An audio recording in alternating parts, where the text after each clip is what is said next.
Hi, Gils. This is Create with Shorty B, and I have two questions for you. One, are we ever going to see Swaggy P on your channel? And two, are we ever going to have a meet and greet for all your special members? Have a nice day. Okay, let me just so y'all can hear it again. Hi, Gils. Create with Shorty B, and I have two questions for you. One, are we ever going to see Swaggy P on your channel? I mean, I've had him before on my channel. On this channel, oh yeah, I can do that. Now that my content's changing, yeah, I'll have Swag pull up on it. You know, I'll have Swaggy pull up on it, and then the meet and greet. So you trying to fuck? You should have just said that. All right. I mean, you can DM me for that. You know, you don't have to be special to get that kind of treatment. All right. You just DM me, throw the nudes up in there, and you gonna get what you're asking for. All right. Meet and greet with the special. I hear you, girl. You know, it's just code word for, you know, how many members and, followers am I gonna fuck? As many as I can, to be honest. You know, I mean, I should, set that up, right?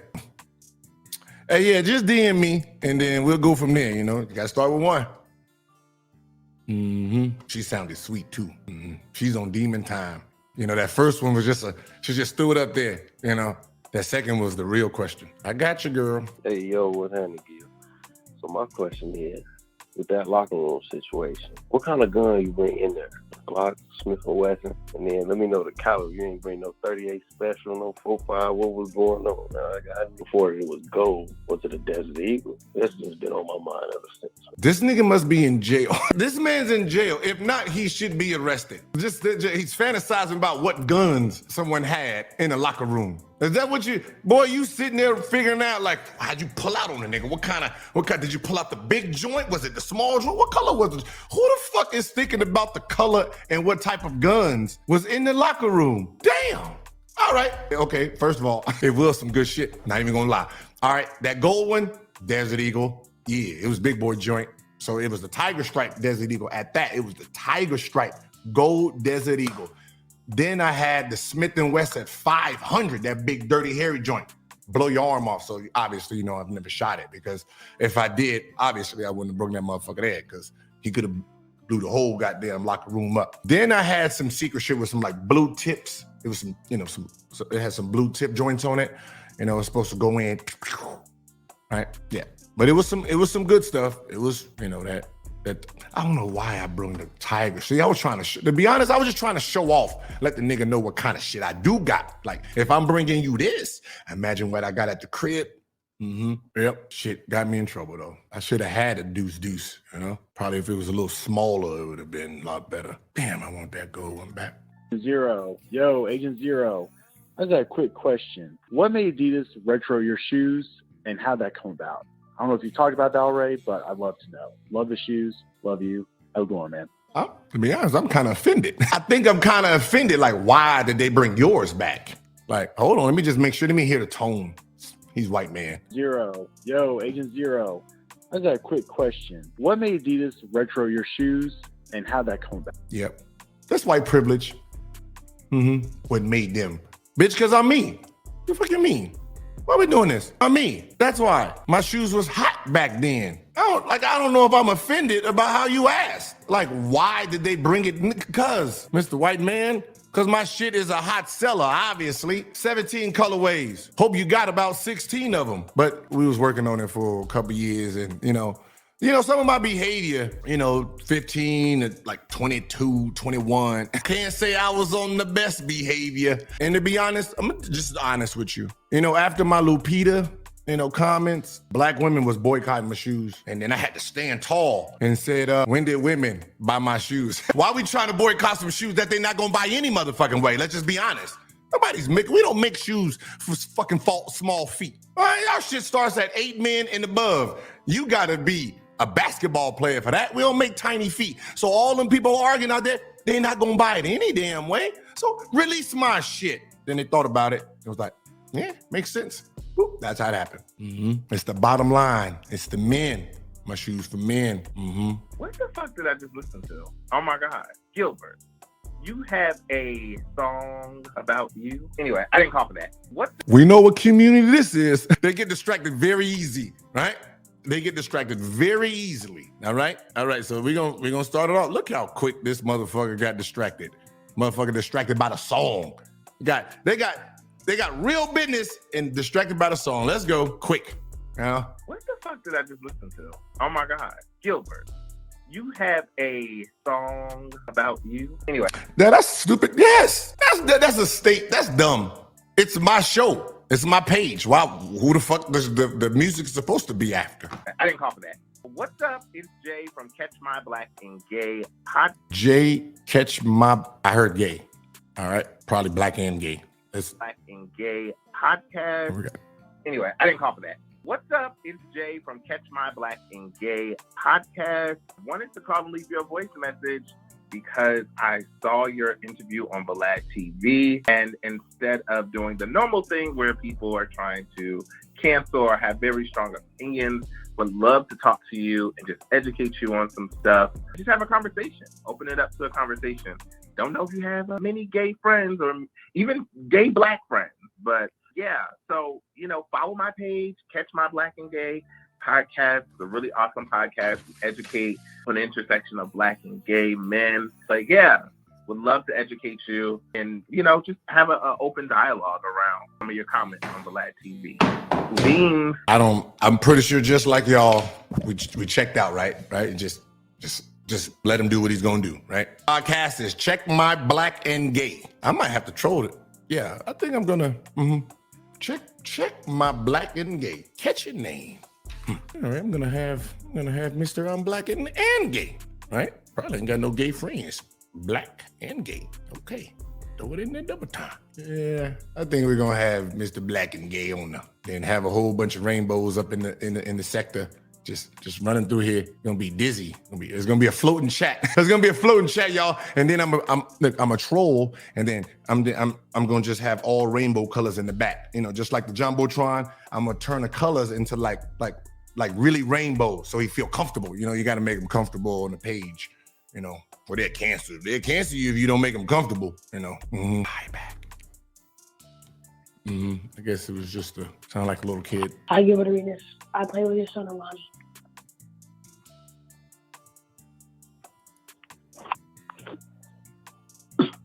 Hi, Gilbert Arenas. I play with your son, Alani. Whoa, caught me off guard there. I'm not even gonna lie. He said, I play with your son, Alani. See, when you coming from the gay, we just heard the gay one. And then he said he played with my son. I got confused. Like, what the fuck? So it's one of my son's video game friends. Nah, fucking probably seen the shit, It's a kid, it's basically saying they playing. It went from gay to, and I'm like, ooh, y'all get it. What's going on, man? I like when everybody clear their throat before they come on. All right. Like, let's go. Let's do this. Let's leave this message. What's going on, man? My name's Zaire. I'm just calling first to say appreciate you and what you do, man. It's nothing but blessings. My question is, at 24 years old, are you a younger cat or someone around my age? What's the best way to politic your way in the game rather than having politics beat you? That's my question. All love, man. Peace and blessings, man. Appreciate you. All right. So look, with everything in life is, it's politics, right? It's about who you know versus what you know. That's just how everything works. And it's the game within the game, right? It's the game within the game. You have to play both games. You have to. Now, this is the problem, especially in sports. For the most part, we want to just play basketball, right? We don't give a fuck about none of that. We the best player, put us on the court, but usually that's not how it is. Someone has a favorite. Now you have to try to, play your part with the coach, kiss ass, right? You got to kiss ass to put yourself in a situation to play, because at the end of the day, it's not about how good you are. It's, are you that coach's guy? Are you the coach's guy? Are you showing up early? Are you staying late? Are you asking questions? You have to do that. Like when I started in Golden State and I wasn't playing and I'm at the gym 5 a.m, to be honest, some days I did not want to work. I was too fucking tired. Like I just left the gym, but I'm playing the game of showing them that I'm there every morning before them. So there'll be days where I drove to the gym, right? And I got the shooting machine and I'm just putting the ball in the shooting machine, let it kick it out, and just run a number up, throw the balls all over the place, just go to sleep. Didn't take one fucking shot. So when the general manager and assistant general manager got to the office around 8, 9 o'clock, and they look down on the court, all the balls are scattered down. They can see the number, and then they're gonna ask who shot. That was me, right? That's just a game I'm playing, right? It's a game you have to play. You know, if politics is holding you back, you know, I know some people like, I don't want to play it. Then you're just gonna be, you're gonna be left, you know, naturally, you know, just like at the job, the boss has its favorites, right? Those favor gets extra benefits, extra lunchtime. You can come in a little bit late. You do all that. Hey, don't you want those? Sometimes you just gotta do a little bit of extra at the workplace. I don't mean suck the boss dick or nothing. I'm just saying, tell a nigga hi, how's the kids? How's your wife? Even though the wife is ugly, oh, wife look beautiful. Say some, it don't matter, right? Right? The nigga dressed like a cornball. Oh, nice. Yeah. Fit on 10. You're just lying, right? Just, hey, do your part. The fuck on the, you know, I'm trying to get a raise here. Yo, Gil, man, just wanted to lock in and ask this quick question. So back in 2006, you were a second-time All-Star, man. And it appears, man, during the game and during the three-point contest, you decided to cover up the Adidas logos on your shoe. I'm a sneaker guy, and I always wanted to understand what was going on, man. You had a light sneaker boycott of Adidas during the All-Star weekend, which eventually led to your signature shoe the following year. But if you wouldn't mind, could you give us some insight on what happened there and what led you to cover up the Adidas logos on your shoes? And you're the first athlete to boycott his brand during the All-Star game. Thanks. Get it with y'all. Love the show. Peace. So I was in the middle of negotiating my contract. We're in Vegas. They already put me on the billboard. So I'm on MGM. So it's Tracy McGrady and me, 2 athletes. I'm the MGM, fucking big. Shit was amazing. But this is my second, All-Star. And I'm saying I need my own signature shoe. And they're like, oh, you're not big enough. You're not doing this and not doing that. No. Wait. But no, this is my second. Yeah, the All-Star, Vegas was third. The second one was, where the hell was this? Okay, first one was Denver. Second one was, the fuck was the second All-Star? Was it Houston? Nope. Philly, Houston, Denver. To be honest, I don't know where the second was. But anyway, I wanted a new deal. I was making $500,000. I'm like, yo, this is my second, All-Star. I need a new contract. So they were basically telling me I wasn't worth it. Right, I'm not worth the money that I'm asking for, which was fucking $2 million a year, right? And they said no, you're not worth it. So like, fuck it, and basically saying, I'm playing in just regular shoes. I'm not gonna support your brand if you're not gonna support me, and that's how it started. That I boycotted right on national TV in the middle of the All-Star game, to show them that I really don't give 2 fucks about any of it. Right? If I can't get 2 million, I don't want the 500,000. And then, after that, since it went, big, that they decided they wanted to negotiate with me. I don't suggest anybody try that shit. I was different back then. I didn't really give a shit about, I didn't care about politics, right? They had a good, what they were saying made sense, right? And I wasn't big enough. My name wasn't popular. I'm saying, nah, shit. There's other people who's not as popular as me and they got shoes, so the fuck we talking about? Fuck the shoes, can I get the 2 million? They did it. Yo, peace God. My question for you is, what do you do when you have a college coach or a high school coach say straight to your face, I don't care how hard you work or how well you improve, I still will not pick you up on my team? You slapped the fuck out that man. The fuck are we talking about? You slapped, you dog walked it. You heard of Spreewell, right? You heard of Spreewell? Choke the fuck out that nigga, right? I guarantee you he started listening after that. And I'll just play it. Don't do that shit. That's gonna get you. I mean, shit, you technically you can't. He ain't playing you any motherfucker way, right? I mean, he ain't playing you anyway. So I mean, just be honest. Just boop, and then you off the team anyway. Shit, what's the difference? I still like my kids more than you. In a situation like that, someone can feel other than just staying ready for the next moment. Is there any other advice that you have? All right. I mean, there's always things out of control. I mean, look, coaches have their favorites, right? They do. There's nothing you can do. That's the person they trust. You just have to be ready. But when you're talking about getting better, it's you. You're in control of that. You're not in control of, if a coach can play you or not, or if he likes you or not. So, if the situation is that bad, you're just going to have to transfer and leave. If he's not going to give you a fair shot, right? There's some things where coach says things to test you as a person. And then sometimes just a coach just don't like you, and he has a player that he likes a lot more, personal, or that person has proved himself. So, sometimes you just have to get yourself out of that situation. But running is not always the key. You still have to, do what you do best and, practice, perform, get better, take accountability for why you're not playing, if there is a reason. If none of those, go, slap the fuck out of them, and then, walk the fuck out of the office. Because, you're going to be kicked off the team anyway. So get your money's worth. If you can go back in time, what would you do differently in your NBA career and your personal life? This is Keita from Detroit. Keita from Detroit.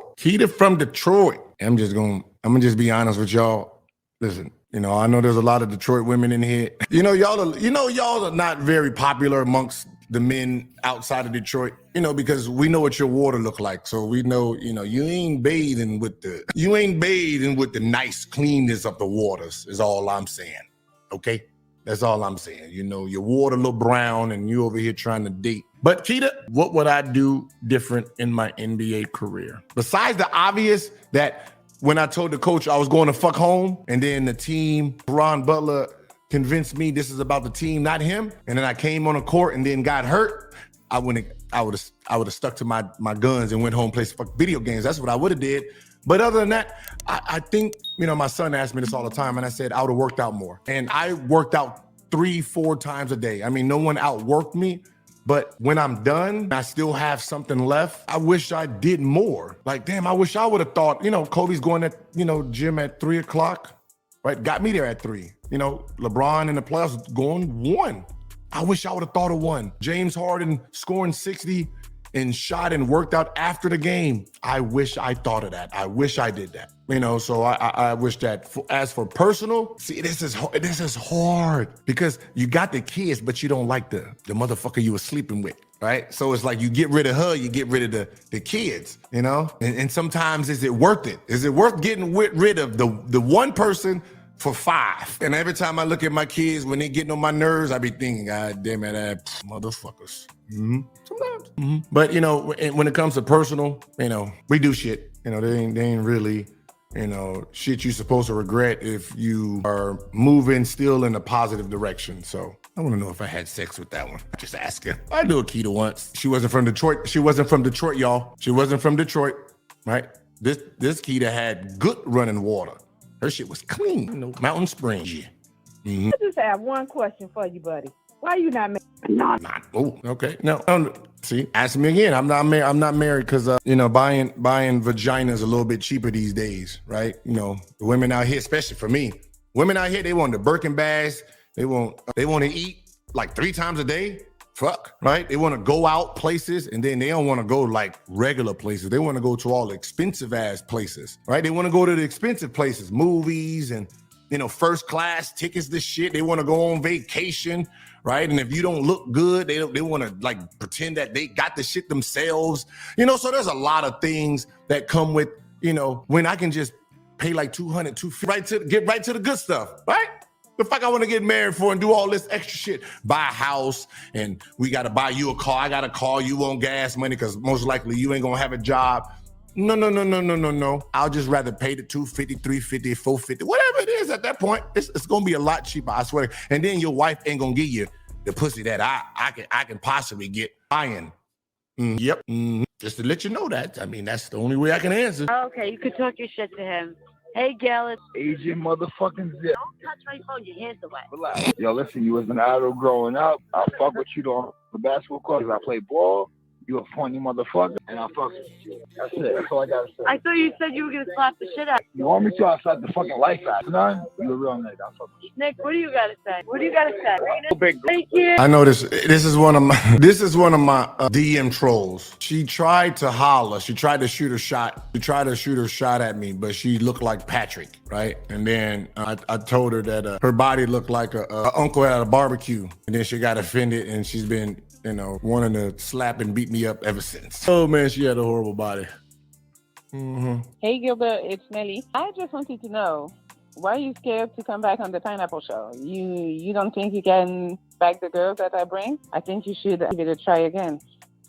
That's all I gotta say. Goodbye. You see how cocky? This is Melly from the Pineapple Show. Melly, we all know who you is, all right? From the Pineapple Show, you scared to come. What kind of shit is that? She's trying to invite me to get sniped, knowing damn well all the crowd got to pay is $20 and they can get me the fuck off there, right? I go in there, try to holler, try to spit my shot. They don't want that, and boom, I'm off. Now my goofy ass is being laughed at. You see that? Melly from the Pineapple Show, you scared to come back? No, that's why I ignore you in the DM. Melly from the Pineapple Show. She wanted me to be a guest. I was gonna be the person up there, but she don't got no female audience. There's gonna be a whole bunch of niggas up there trying to holler. There's just gonna be a whole bunch of niggas up there trying to holler, right?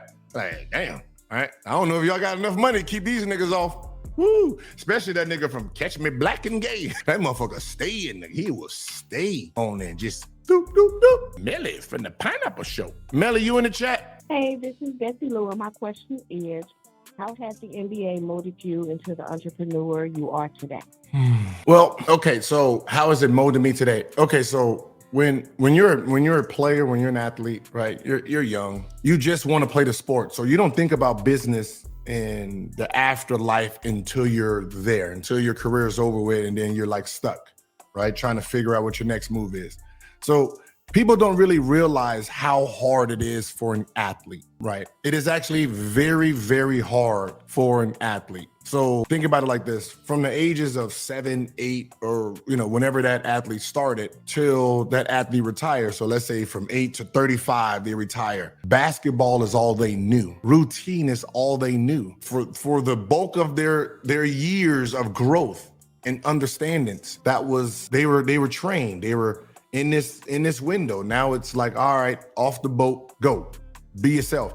No matter how much money you have, you've never developed anything. All you knew was hoop. 11 o'clock to 1. Now you know what time my show is. My Gils Arena show is from 11:30 to 1. That's practice. That's around practice time. It's around practice time. Because that's when, those are the hours where a player really is lost. So what I decided to do while I was playing, I talked to the owner. I tried to understand, the business side. So, you asked, I was one of those players that I want to know the man who writes the man who owns this. Fuck the middleman, the man who owns it. So I used to go up, chit chat with Abe Poland. And I think that's what helped me when I was done, understanding, Ticketmaster, understanding patents, understanding, just business ventures. So, talking to, older men who are, in those of how to get it, when I'm done. I was one of the first players that asked for equity into a team. Like, I don't want my money. I'd rather it be in a team, but as a player, you're not allowed to have equity into a team back then. I wanted to know if you regret saying anything on social media that your kids have seen. Thank you. Fuck no. No. Why would I? No, I do not regret anything I've said on social media. One, I'm the pappy. All right. I'm the father. All right. I say what I want to say. If they don't like it, who the fuck are they? I can put them in a corner. Okay. All right. Put their little asses in the corner. But the reason that the answer is no is it was how I was feeling at that moment in time. Right. The shit I was saying then is how I felt then. Right. How I feel now, but I can't say I regret saying it that's who I was at that moment in time. Like I even said, fuck them kids. Because at the time, shit, what the fuck do I give a fuck for? That was the mindset, right? So, you really can't regret the things you say because, you're looking from a different lens now versus when you were in that moment in time, because if you put yourself back in that moment in time without knowing that you grew, you would still say the same or do the same shit. So I can't regret it. It's a part of you. I want to know to be honest, I really want to know which statement she's really talking about. I want to know. Hello, Gil. I just have a quick question. What do you think that the WNBA has to do in order to gain more attention and gain more of an audience? What do you think the organization has to do? Because right now, it's just looking like a joke. I know money probably won't solve things with this one, but what do you think would solve things or just make things a lot better for the WNBA so they can bring in a bigger crowd? There's Melly. I'm scary. Hello, Gil. I just have a quick question. Well, are you going to give me immunity, Melly? Are you going to give me immunity that I can't get pineappled by the men? I mean, the woman, she won't pineapple me. But the men, I don't want the men to pineapple me. They fucking hate us. I'm coming on tonight, all right? I'm coming on tonight, and I'm going to shoot my shot. How about this, Melly? Won't you put yourself up there? You put yourself up there and see how that goes out for you, okay? Tonight, I'm up there if you have a show tonight, if I'm up, if she's cute. If not, I'm going to just troll like I be doing. Now, let's see what he said. What do you think that the WNBA has? The WNBA.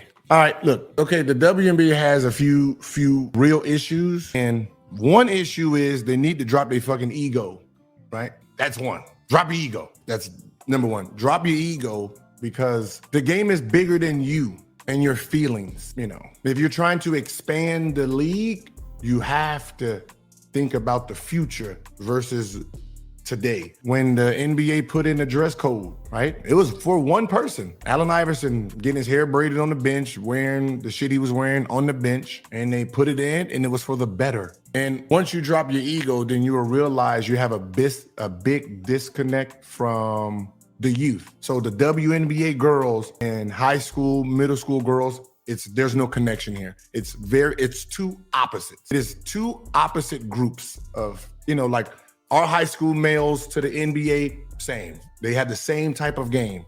If you go to a girls basketball game, little girls, they look like little girls. They're gonna roll their shorts up. They're trying to be attractive. By the time they get to the WNBA, those women are women, right? They coming in there wearing suits. They over there looking like motherfucking female Bensons in that shit at the draft. You be like, oh, dude, nice little 3-piece. Like they business women. Like, oh shit, that's nice little. I want to know who her tailor is. These high school and college, these high schools and middle school girls don't understand this look. They go into tights and booty shorts and little skirts and shit. That's all they know. Lip gloss and all that shit. They don't know about the motherfucking tuxedo your ass up there wearing. So it's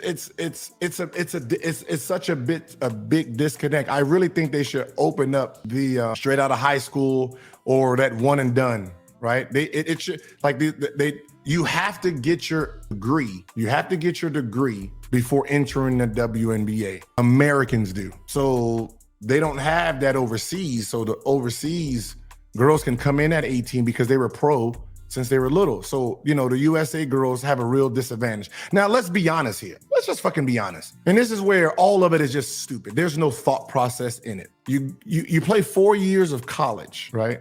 You got your degree. You don't make the WNBA, right? You don't go to the fucking workplace. You go overseas. You go overseas and play basketball somewhere else. So what ends up happening is you play 5-10 years overseas anyway. That fucking degree you got, this is 2023, the degree you got in 2023 ain't worth shit in 2033. That shit ain't worth shit in 2033 when your ass decide, I need to get a regular job. You fucking 10 years removed with no experience. So the whole thought process of there's not enough money and they need to get an education and all that, it's meaningless because they're still gonna play somewhere and that degree they got means nothing. And if you actually open up the floodgates for younger generation to get in, like if Reese got in and Caitlin Clark got in, think about all the jerseys those girls would have been selling through college and high school girls alone. Tights, lip gloss, eye gloss, whatever the fuck young girls wear, they would have been pushing that product. It would have been the 2 number 1 selling jerseys in the WNBA because they're young enough to men with this generation. See, by the time those 2 girls come out, my daughter already going to be in college playing against her. So she's not a fan anymore. She's, a op. My middle school daughter will be the one that will buy her jersey when she comes into the league in 3 more years, right? And so it's this disconnect of when the girl becomes popular versus when you can monetize on that success. It's just It's dumb, right? I want those girls to get in when they are still wild. Their creativity is great. Now imagine Reese antics in the WNBA this year. The little shit she does makes the game more exciting. By the time she gets there, they would have probably done broke her and she would have been off that tip. You know, they killing themselves. They need to update. Yo, what's up, Gil? This is Marcus Rock, man. I'm calling actually to ask if you guys think that there will ever be another dominant player under 5'10" ever in the NBA, especially with the resurgence and of people like Victor Wembanyama and Bol and all these people taking all these different positions and it being positionless. Who the fuck was dominant? First of all, who was dominant under 5'10"? Who was when you say again, like when was the league dominated by somebody under 5'10"? Fucking a midget. That's a 5'10". 5'10", bro. I'm just saying. I don't even know how to answer that because I don't know who was 5'10" that dominated to the point where we know them, right? You know, there's could have been somebody that's 5'10" that was kind of good, but dominant? Nigga, never. Hey, Gil. Yeah, this is nerve-wracking. I just forgot what I was going to say, but I just wanted to say I'm a big fan of you and your show, and I really enjoy hearing you talk about white, just so this Caucasian. All right, you know they nervous, and then they just gonna talk. Yeah, this is nerve-wracking. I just forgot what I was going to say, but I just wanted to say I'm a big fan of you and your show, and I really enjoy hearing you talk about having the right mindset and having the right work ethic. I think, I watch your podcast. I watch all your people that will create TikToks of you just talking about you giving advice on the youth on how to, be the best person they can be and things that they have to do to get to where they need to get to and sacrifices and whatnot. So I just wanted to say thank you for that. I always watch those just to get motivated. And then, everyone back when Kobe passed away, I always thought that all those people were just exaggerating, just hyping it up on his work ethic. And I didn't realize Kobe actually, back when you were talking about it, Kobe actually was putting in all those hours. It wasn't just, people weren't just exaggerating just for the show, just for the hell of it. That was actually how he, did everything. So just wanted to say thank you. I'm able to learn a lot from just listening to all the great speak and how to be great at not even basketball related, but just outside of basketball. I'm applying to grad school right now, so just trying to get locked in for that. Yeah, just thank you for everything. Grad school. I knew he was a virgin. It took him too long. I knew he was a virgin. All right. Hey, listen, focus on school, okay? Focus. Get the money. Become a billionaire. And then you can sound just like this and you'll be just fine. Okay, you buy the boat. You buy the biggest boat, the girls gonna come to the boat. All right. They all gonna be broke, but they gonna come to the boat. The fine ones too. Fine ones always broke as shit. But yeah, all right. They ain't gonna be there for your conversation. They're gonna be there for the boat. But why do you give a fuck? You get the goods too.